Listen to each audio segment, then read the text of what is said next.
Good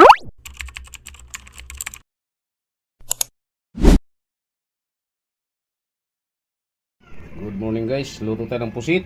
Ayan, nagadubo tayo ng pusit guys. Ang dami, 1 kilo mahigit yung binili namin. Mura ang pusit ng carpet guys. Nagadubo tayo ng pusit. Ayan, yan yung ating adobo. Pasensya na kayo, hindi na natin napakita kanina nung lilinisan dahil lang mamadali na. Ayan, pero ayan po siya guys. Carpet na pusit guys. Malalaki yan, ayan o, yung pinakabuong laki niya. Ayan. Kuhan ito, 13 piraso. Balikan namin kayo mamaya guys. Ito yung ating adobong pusit. Takpan muna natin para mabilis maluto. Natin yung ating pusit guys. Ayan. Uy, paluto na siya mga kabi. Ayan. Adobong pusit guys, adobong pusit.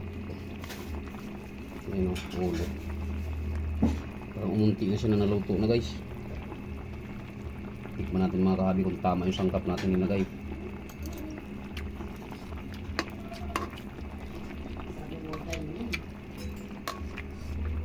Sarap. Adobong pusit. Carpet. Tawagin ko sa amin. Maraming salamat guys. Dito na tatapusin yung aking video kasi luto na siya guys. Masobra, mag-overcook na, magkunat yan. Maraming salamat sa inyo. Pa-share and like lang sa ating YouTube channel. Huwag niyo kalimutan yung aking munting channel, Ramel Aplicado Vlogs. At huwag niyo kalimutan pindutin ang notification bell na sa bandang kanan ng ating video mga kahabi. Para updated po tayo guys, mga panibago nating video na gagawin kagaya nito. Maraming salamat sa inyo and bye-bye.